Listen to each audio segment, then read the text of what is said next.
I'm not sure where you stand in religious terms or philosophical ways and all. I've heard people talk about good karma, bad karma. I've heard people word it different ways. But when you do something like that for good people, when you invest and contribute and come alongside and support other people, guess what? It is going to come back. Call it what you want to. You call it what you want. I guarantee you this though, you do something good for somebody else, it's going to come back. Thanks for joining me this morning. We're about to get into a hive. You're going to really enjoy this video I'm about ready to make. And I'm just not wanting to get motivated to get out of this comfortable chair. It's so nice in the morning. The birds are up in the trees chirping and singing. And I'm enjoying a cup of coffee here. By the way, after we get out of that hive, we're going to come back and sit down and talk about coffee time. So many of you keep telling me you want more coffee time, so I'm going to give you another one today. But today we're going to get into a special hive that I have been trying out. It's called a keeper's hive. And George, Nat, and Dave have come up with this keeper hive idea. And I kind of like it. And I threw a package of bees in there and I went back and inspected it. And I want you to see this video. I'm not promoting their work. They're not paying me to promote this work. And I bought the hive with my own money. This is not a paid promotion for their hive. I just like trying new stuff, buying it myself and giving it a whirl. See what bees do in it, you know. I may not like it. I may burn it. May throw it on the bird pile and burn it. I don't know. But you know, you don't know unless you try it. And I may look old, but I still have a very open mind. I feel like I have a mind of a young person because I don't want to get set in my ways like an old dog that can't learn new tricks. I'm not just going to be stuck on a Langstroth hive. I'm not going to be stuck on a solid bottom board. Not going to be stuck on the old traditional hive tool. I like trying new stuff, seeing if it works any better. And I just let the item speak for itself. If it doesn't work better, I don't use it anymore. But heck, I'm going to at least try it. You know, I'm not going to get closed-minded. If you get closed-minded, you're going to lose out.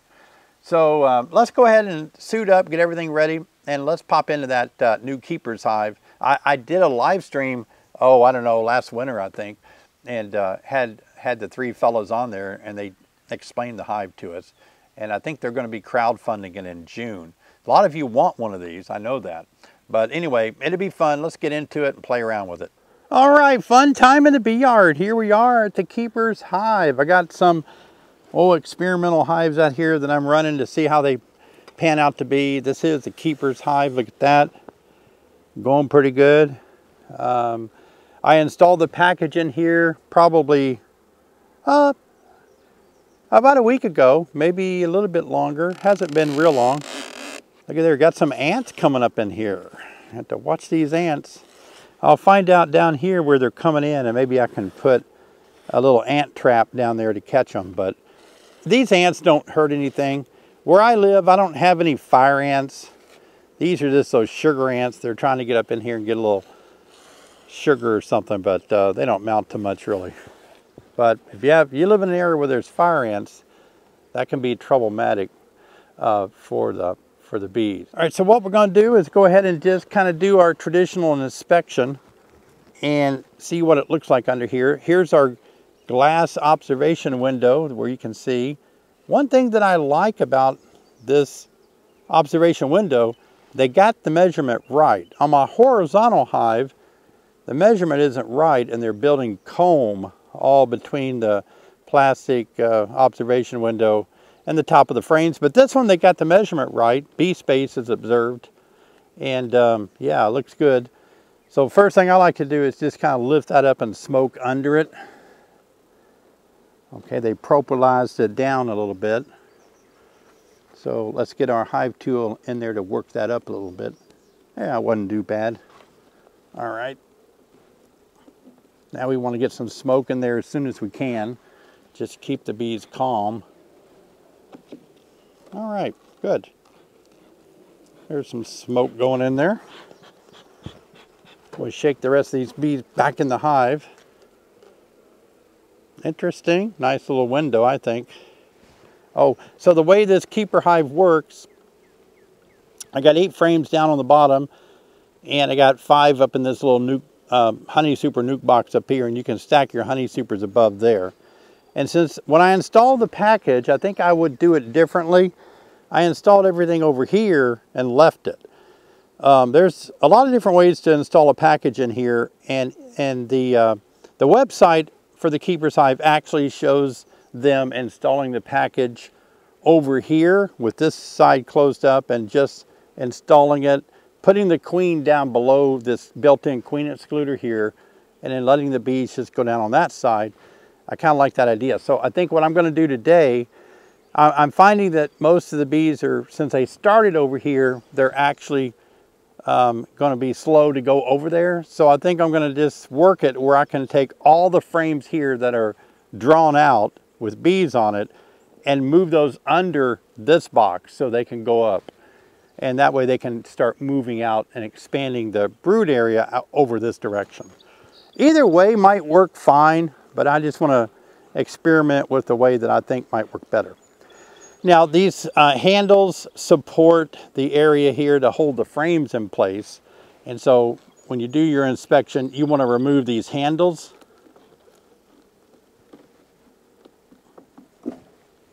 Oh, I see a beetle, so I got that beetle.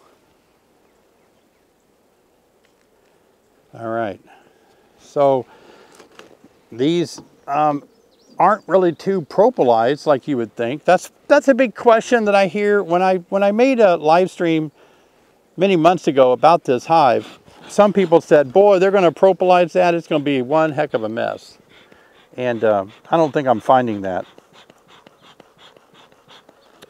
Now, one thing you need that I don't have right now that I may go grab is I need a box where I can put my frames in while I'm doing my inspection. Let me go grab that. All right, I grabbed my deep box so we can set our frames right in there. Now, the best thing that they promote about this hive is that you can do everything while sitting down. And boy, who doesn't like that, right? So I'm sitting down, just like they said. I picked up this stool at an antique shop, and it has Route 66 on it. Look at that.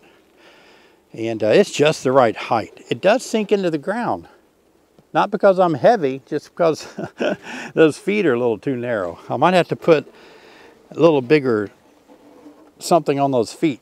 By the time the inspection's over, I may be underground. We'll see. You know, I've been beekeeping. I started beekeeping about almost 30 years ago, and I'll tell you what, I love beekeeping. It is just a hoot. Now this board against this plastic piece is a kind of like a follower board, and it may come up with this frame, so I'm going to loosen that up a little bit here. But I've had some bad luck with bees over my years and all that beekeeping I've done, and I've had a lot of good luck. And that's the way everything is. I don't care whether you're fishing or hunting, growing mushrooms, knitting, drawing, painting, whatever you're doing, you're going to have some good luck and some bad luck. That's just the way life is. But beekeeping, you know, in the midst of good and bad, I've really enjoyed it tremendously. I really have. And I think it's a lot of fun keeping bees. This frame is a little hard for me to get out. I'm going to get this side jacked up with my finger under it like that. Now I can come over here and jack this side up, pull it all up at the same time like this. I rock it in case it's a little bit drawn out wide. I don't want it to be killing bees as I pull it up. Well, I got some capped over brood. That might be from when I grabbed this frame from somewhere else. No, that's healthy looking larvae in there. Look at that. Some of it's already capped over. It's got some healthy looking larvae. Pearly white, ready to be capped over. I'm going to set this. Same on this side too. I'm going to set this over here on this side so it can be out of my way. Well, that's pretty cool. So capped over means I installed the package about 8 or 9 days ago. Little piece of burr comb there. All right, let's look at this next frame. I did put some drawn comb in here. Yep. Oh, I should look for the queen. I didn't even look for the queen. I'm going to start looking for the queen. Okay, got a lot of good eggs over here. And the queen's right in the middle. Look at that. Ba-ba! There's the queen. And so she's walking around. Let's set her over here safely.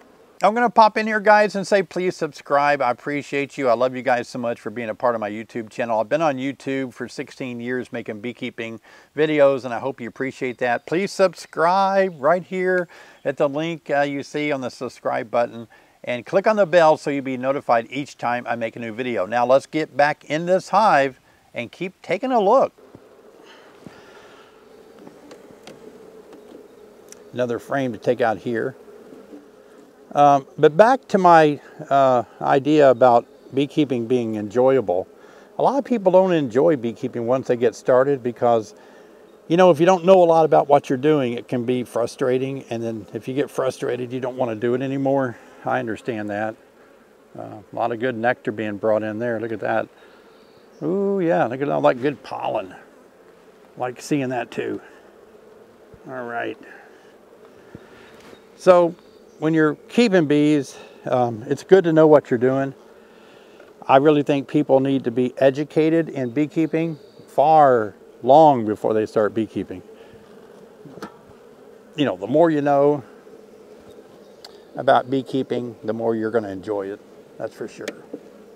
Look at that. I used a sidewinder J-hook. Did you see that? Wow. I put it in on the side like this, and I pried it sideways. A new use for a J-hook. Hey, here's something you're going to be interested in. Look at this. Now, this is all brand new frame I just gave them when I installed the package, and look what they've done already. They've capped it over at the top. They're drawing it out real nice. Some people don't like plastic, but I've always had good luck with it, and they're already starting to cap it off. It's the right moisture content way at the top. That's pretty cool. All right, now these frames way over here, not much activity going on. Let's slide them all over this way. This is what we're going to do, is manipulate some frames. All right. Yep.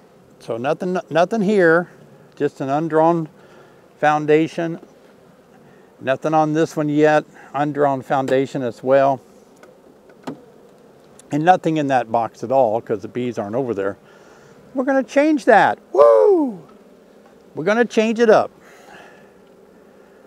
I think when I first started beekeeping, man, I was worried too. I was 30 years old, 30 something, and man, I don't know. It was all new to me and kind of foreign concept. I didn't have a good working knowledge of beekeeping. I'm going to put this honey frame way over there against the wall.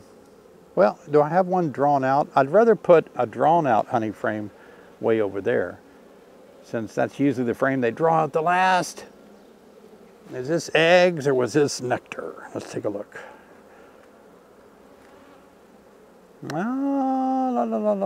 It's all nectar and a little pollen. This frame needs to be all the way over the air.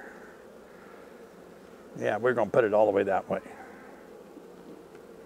Got to be our first one over there under the box. Let's see. I'm not going to put my brood in there yet. I'm going to put this frame, not much drawn out on that side. It'll be fine to let them work that one a little faster. So let's put that there. Perfect. We'll slide it all over in a minute. All right, now we're going to get into the brood area, right? So let's put some of that brood over there. But I got some words of encouragement for you. If you've just started beekeeping this year or the last 3 years, and you're kind of worried about how it's going to go down, and you're kind of worried about different things you're seeing, and you don't feel like you know what you're doing. You just feel like, you know what, I'm not, you know, beekeeping looks fun in the books when you're reading literature or watching somebody else's video. But then when you get into a situation and you don't know what to do, you start wondering, I don't think I know as much about this beekeeping stuff as I thought I did. And so the only way to get really familiar with beekeeping is just keep doing it and doing it. Here comes our queen frame here. We want to make sure that she's on there and that where she is important to me too. Now here's the deal, let's be honest. When you watch a YouTube video like this, some people you like, some people you don't like. You just differ on their personality. But I'll tell you, if you like my style, I have a live stream every Thursday night. You may really like to join that. 7 o'clock Central Time, where I give a little teaching on bees, and it's live where you can ask me questions right there, and I'll answer your questions as best as I can during that live stream. So this is a great place for you to learn more. Here's the link to the live stream coming up this Thursday, 7 p.m. Central Time. I hope you'll make it. It is 59 minutes of more fun than beekeepers should be allowed to have. I'll see you there Thursday night. Let's get back to this video. Okay, so not seeing the queen, not worried about it. I'll check around the grass and all, but I'm pretty sure she's either jumped off on that other frame that was right beside her, and I should have looked at it, but it's not a big deal because I know she's in there. I've worked bees long enough that I don't have to worry about losing my queen like that, because I haven't really done anything to cause the queen to fly the coop, because she's so mated she's not going to fly anyway. She's too heavy. Mated queen isn't gonna fly on you. It's only when, you know, like you might say, well, how do they swarm? Well, they don't feed her. They kind of trim her down and get her smaller and lightweight, so then she can actually swarm. But when a queen's working a hive like this, she's pretty light or pretty heavy. They're feeding her good. She's full of eggs. You got to get those bees off of that bottom of that lip right there.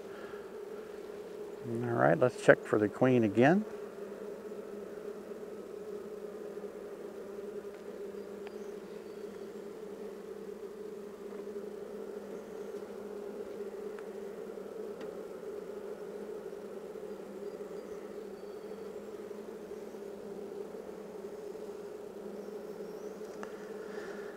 I just want to make sure, I just got to get an eye to see if I want to see where the queen is or not.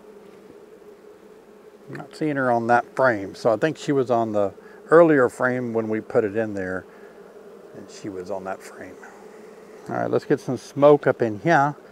Now I'm going to check, since I moved the frames over to the other box over here, I want to make sure that we don't have what I call a wall walker bee, a wall walker queen over there in this box down here, because there's a lot of bees down there, and when there's a lot of bees down there, that tells me that's probably where the queen might be.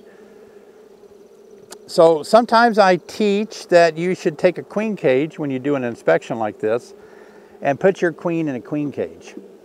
And that way you can release her again after the inspection. If you're able to do that, if you have the skill set or challenge yourself to want to pick up the queen and cage her, that's for sure, knowing always where the queen is and that you don't kill your queen accidentally.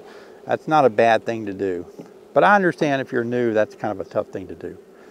All right, so we're going to go ahead and take a look in this here box, see what we got, because it's just way too many bees in here. Yep, she's in there. Look at that. The queen's walking around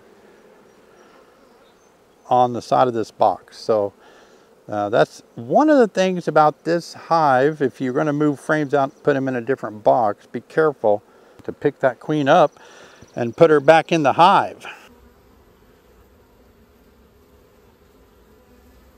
Now, I picked her up. I'm going to show you what that looked like. I just picked her up by her wings. And now what we're going to do now is just kind of set her back in these frames if you watch. And we just want her to walk in. So I'm going to put her right on top here. And the way she went down in there. The way that I just did it, I'm not going to put these frames over in another box, because look at that. I don't like all the bees that are now over here in this box. So I won't be doing that again. I'm going to go back to my old traditional ways of doing it and just, heck, just setting the frames on the ground or in a hanger or something, because this wasn't good for me. But I did bring my bee brush right here. And now I can just start brushing the bees down into the box, rustling them like a cattle rustler, trying to get bees to go into the box. That was a lot of bees. One of the ways that you can keep bees from not getting on the wall of the box like this is that you can just simply keep the frames in the middle of the box. Don't put the frames near the walls of the boxes. So I'm just kind of brushing like that. I know it was out of camera there, but can't always keep things in the camera when you got to get the job done. All right, I got it. We've got the queen in there, so we don't worry about these bees. They'll fly back in. But the queen's not going to fly back in if we lose her in the grass or something. All right, that's good. So we accomplished what we wanted to do. We saw one beetle and killed it. And so what we're doing now is getting the bees orientated underneath these 5 frames in a medium super over here. So we put the bulk of the bees over there. These frames here, not so much drawn out yet. And so that's going to give us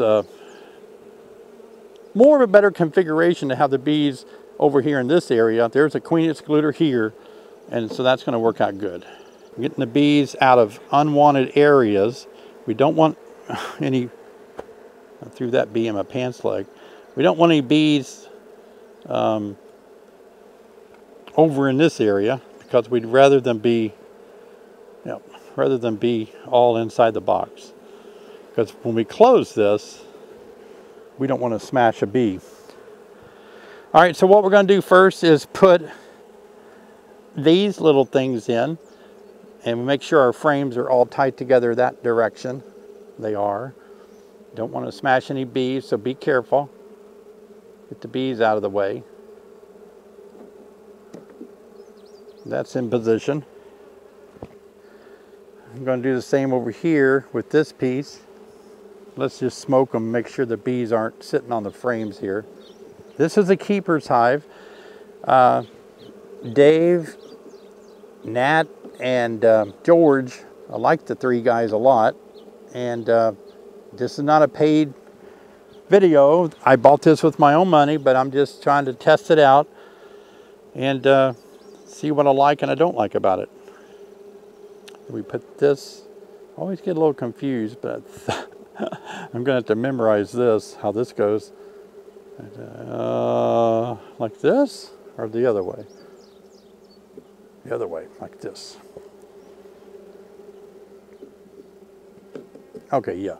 This part, the big part goes against that wall. Everything's tight. Now they've made some changes, I think 2.0, where they have this piece, these pieces here, I think are also connected to this piece. I don't know, it's a little different, a little change up. But again, this is going to be kind of like a crowdfunding here thing they're going to do, I think in June, next month. But I did like sitting down the whole time. I don't like transferring my bees over to a box. And if I did it next time, I'm going to keep my frames off the edges of the walls. Less bees would be in that box. And in our case, you can see it's good that we saw what happened. The queen jumped onto, she jumped out onto the wall of the hive, and that's how you know you're a good beekeeper, when you're going to check that before you put it back together. Close her up, and you can keep notes. You can put your notes right in here and keep them dry. Yeah, now I've thought about this, because if I get a real windy day, will this blow open? I don't think so, but I kind of feel like I need a little rock here or a way to lock this piece down. But boy, it was easy to inspect this hive. Hey, thanks for joining me for coffee time this morning. Wow, got some fun stuff to talk about, and out here early in the morning in front of my beekeeping studio where I film most of my indoor videos. Today I want to talk about some things that would be helpful for you in beekeeping and in life, really. It's all about coffee time this morning. Let me take a swig. That's good and hot. I want to talk to you about how good of a beekeeper are you? Are you doing a good job as a beekeeper? How would you rate yourself as a beekeeper? And you know, one of the ways that we rate ourselves is that we compare ourselves to other people. We'll find somebody that we think is, you know, something that we need to achieve toward, like, look at that individual, they're doing this and that. And That's where I want to be one day. Can I achieve that? And how do I measure myself up to them? Like if they're here and I'm starting out, maybe they're a big time commercial beekeeper and I like the way they do stuff. I want to be like them one day. And so you start beekeeping and you try to get to where they're at, right? Or maybe there's just somebody that's a smaller scale, somebody that you appreciate. Maybe they're a friend down the road and they've only got a hive or two, but you like how they do things and you're like, I want to be like them one day. That's kind of good and bad, and I want to talk about that today, because sometimes when we compare ourselves to other people, then we're always sort of putting ourselves up in a bad situation, because either we're going to be extremely overachievers trying to reach their point, which we can or may not be able to do, or we just get frustrated because we're just struggling so much because we keep saying, I'm not a good enough beekeeper. So when it comes to beekeeping and anything else in life, here's the deal. And this might be encouraging for some of you that are struggling with other things besides beekeeping as well. And that is, you know, in competition, there's a winner and then the rest are losers. That's the way it turns out to be, no matter how you look at it. Somebody's going to get first place, and the guy that gets second place, hey, he lost. He didn't get first place. Now, all day long, the second, third, fourth, 10th place guy, they can say, well, I got third, and you can be happy about that. But deep down inside, a lot of people were trying for first place. And so, unfortunately, I think that's not healthy. And let me explain that to you. Because if you don't finish in first place, or if you don't become that beekeeper, then you feel like a loser. You don't lose because you're bad. You lose because somebody was just a tiny bit better, you know? And if you look at like the Olympics and other sports, they have a photo finish many of the times. Now that photo finish is not your typical camera. That photo finish camera is, you need to look into it, Google it, study it. That's an incredible camera in the way that it pixelates and gets that, you know, which wheel on the bicycle is going to cross the finish line first, which nose or arm of the runner finishes first.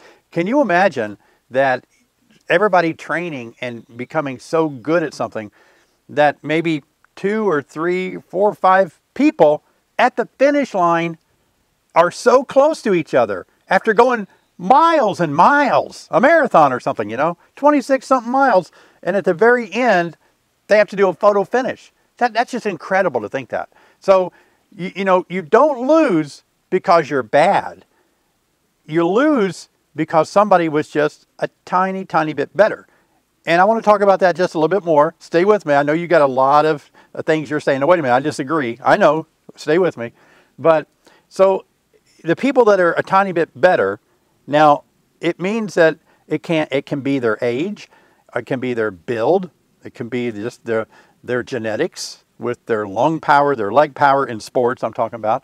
Or it could be that they've trained a lot more, a lot harder, a lot more hours than you. But the bad part, I believe, is when we that didn't get first place, that we try to chase those tiny improvements.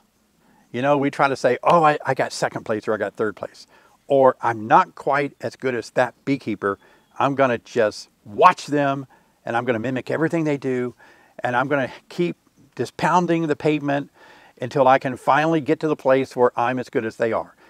Now, I know that you can challenge that and you can say, well, we all need inspiration. We all need a hero to follow. We all need somebody that can, you know, kind of get us motivated to do something a little bit more outside of our comfort zone, or we need to be motivated. And that's different, I think. That's probably pretty healthy, actually, because it does take somebody else that we admire or we appreciate and what they've done, and they inspire us to do better than we would do without their inspiration or their encouragement. And so I believe that's healthy.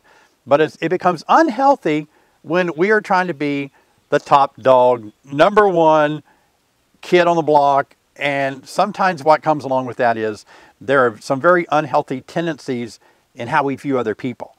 And so if we're competing against other people in beekeeping or wherever, then sometimes we don't have the best of outlook. We don't view them as with kindness or compassion or support like we should.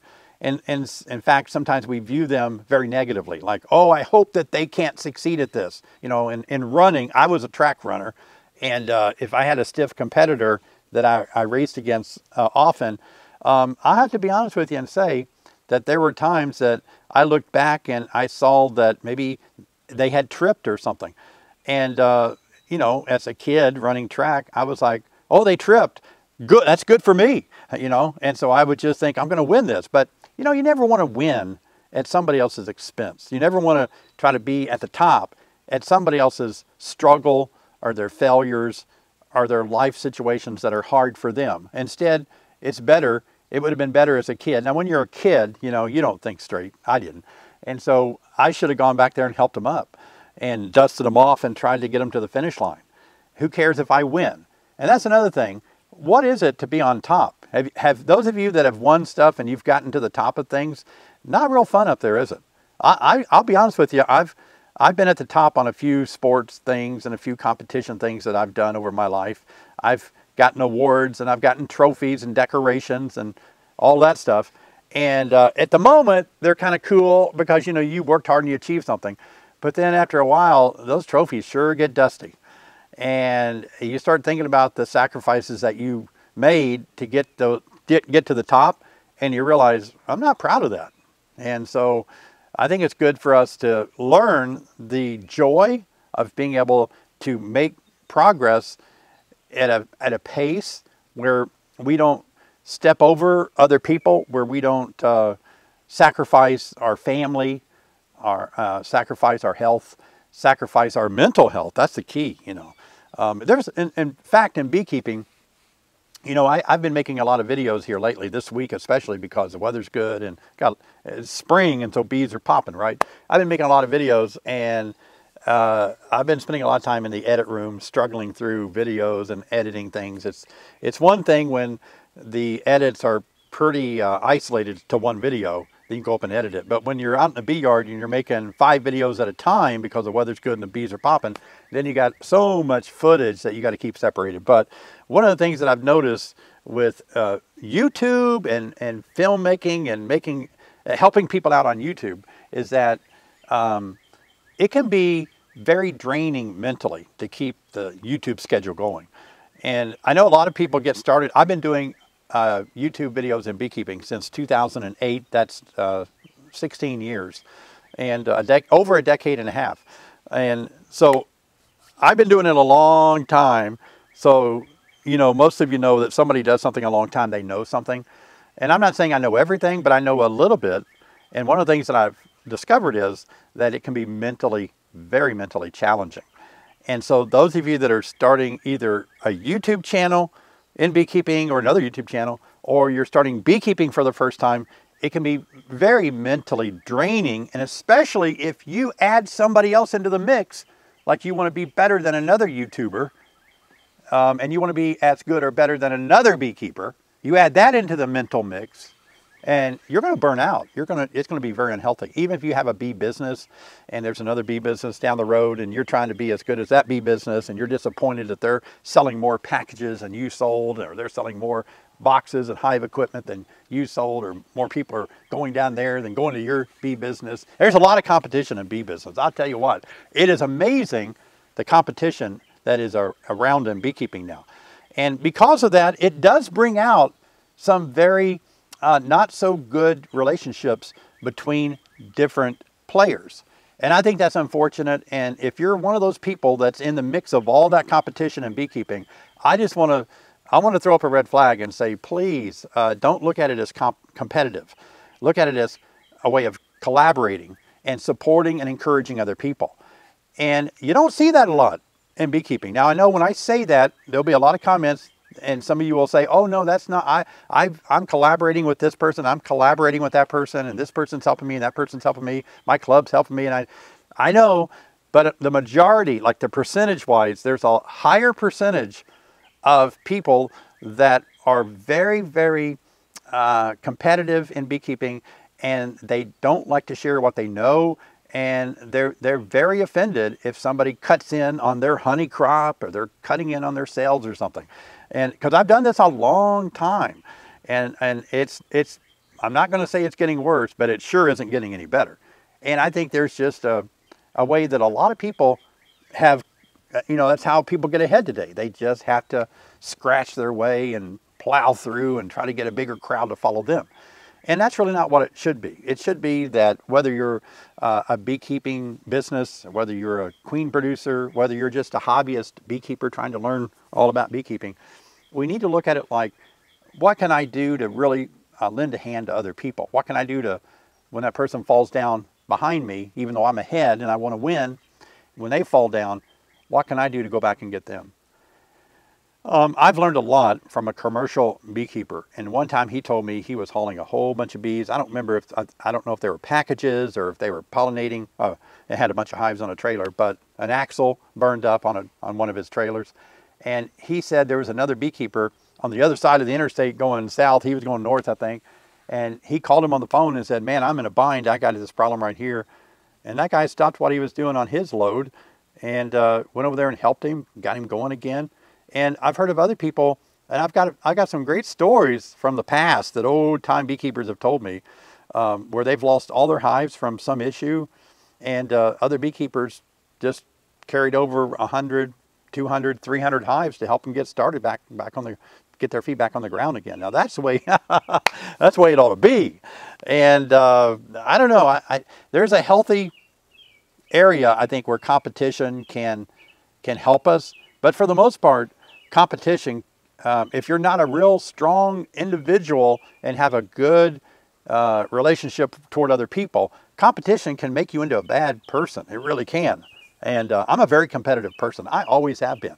And I've had to really teach myself not to be so dad-nab competitive and stop being selfish and stop thinking about me all the time. It feels so good when you can say, you know what? I don't have to be the top dog. I don't have to be, if you're the top dog, the alpha dog, and you've made it to the top of the mountain, do you know how hard it is to stay up there on the top of that mountain? Because everybody else watched you get up there, and everybody else knows what you did to get there, and all they got to do is just do it a tiny bit better, and they can get on top of that mountain and knock you off. So if you get into that rat race of competition in beekeeping or a bee business or a YouTube channel or whatever, it's no fun doing that. You won't last long at all. I guarantee you won't last long. And if you get into beekeeping thinking, I'm not a good beekeeper because there's somebody else that I'm looking at and they're better than me, they know more about this than I do, I don't feel that I'm any good at this. Well, you know, you got to change the way you view that, because you're the person that you need to work on making happy. In other words, you're the one giving out the awards. Be proud of yourself. Don't compare yourself to other people. You're starting out. You have different types of challenges than somebody else does. And you have unique roadblocks, problems, challenges in your life that maybe they don't have. And so you're trying to make things work according to the way that you see it and with your knowledge and your skill set, and that is okay. It really is. I'm proud of you. Yeah. You know, no matter who you are, no matter what you accomplish in life, I guarantee you this, there's always somebody better than you. Always is. I mean, it may not be somebody well known, but I've heard that some of the people that finish first place in the Olympics, there are people faster than them that just don't compete that much and don't care to go to the Olympics. So, you know what I mean? There's always going to be somebody better than you. Why are you trying to be best for? Why are you trying to be the biggest for? It's an ego. It's an ego problem that it's not healthy when you keep trying to shove people down, climb over the top of people, and no longer want to communicate with other people because you view them as your competitor. So in beekeeping, I really think it's cool that we can all see each other as, what I've said often, is one beggar telling another beggar where the food is. And I wish we could see more of that in beekeeping. I was hoping for a while that beekeeping would take that turn, but it hasn't. It seemed like it was moving that way toward a little bit for a while, where people were collaborating a little bit more, people were communicating a little bit more. Boys, I don't know, in the last year or two, something changed pretty quick, and more lines were drawn in the sand, more fences were built, and I hate to see that, I really do. I'm not going to go into any details with it, but it's sad to see, because I was really hoping there'd just be a more openness in beekeeping. But I'll tell you where it is becoming more open. It's with new beginners. The younger beekeepers today, new beginners that are getting into beekeeping, they're a lot more cooperative. They're getting a lot more collaborative with other beekeepers, and they have a lot more respect, I think, for people that are helping them. And it's a new breed of beekeepers that are coming into beekeeping that will change this. And I'm glad to see that. I really am. I think a lot of times people, they look at older beekeepers and think, oh, the older beekeepers are the problem. And that could be, I don't know. I feel like I'm an older beekeeper, but at the same time, I'm not closed-minded. I'm open-minded. I'm open-minded to be able to help people. I spoke twice this year. I've spoken a lot this year, but twice this year I've already spoken to local clubs. And I tell you what, I got to be honest with you. I go to a lot of big bee conferences where there's thousands of people or hundreds of people in the audience. But there's something powerful about going to a bee club, and there may only be 30, 40, less than 100 people there, and speak and just talk to them and answer their questions. Wow, I love that so much. I really do. So it's not always about the numbers that we need to look at. It's all about helping people. And that's why I love my live streams. Every Thursday night where I just sit in front of this camera and answer beekeeping questions. I feel like I love contributing to beekeepers that have questions, and they really don't have any other place to answer their questions. I talked to a person a couple of days ago that they were having trouble raising queens. They had a couple of issues they couldn't figure out. And we talked for quite a while, just one-on-one, and it made me, I felt really good. I did, to think that they weren't paying me. I didn't have to go speak somewhere to a big crowd. Just one-on-one, I said, here's what you need to do. You know, here's how they work. Here's how you put the queens in the incubator. And here's how long they can last in the incubator. Here's how you ship them to customers. Here's how you ship your queens to your customers. And that's based on years of my experience and that I could share freely with somebody else. What do I care if they outdo my queen rearing business? I don't care. I hope they do. I hope they do better than me. You're a good person when you come alongside somebody else and hope they do better than you. And, you know, I'm not sure where you stand in religious terms or philosophical ways and all. I've heard people talk about good karma, bad karma. I've heard people word it different ways. But when you do something like that for good people, when you invest and contribute and come alongside and support other people, guess what? It is going to come back. Call it what you want to. You call it what you want. I guarantee you this, though. You do something good for somebody else, it's going to come back. The flip side of that's true, too. And it's pretty bad. You do something dirty, something bad to somebody, you mistreat somebody, you shun somebody, you act mean to somebody. Even though they may not retaliate at all toward you, that bad's going to come back. It really is. It's going to come back, and it's not going to be good.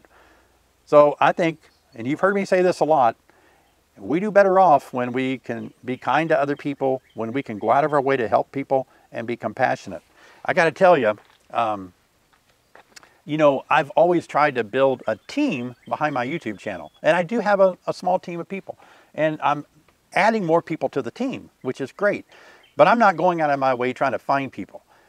Because I once learned that if you do something and you really pour your heart into it, then people will come to you to help you. And that's the kind of people that I'm waiting on. I'm not going out of my way to try to hire a big production crew or hire a bunch of people to help me and all. I'm just waiting for people to say, I like what you do. What can I do to help? And a lot of you are helping me, and I appreciate that so much. Last week, a gentleman volunteered to come and help me film in the bee yard. Didn't want any money for it. Just wanted to help the cause. That's powerful.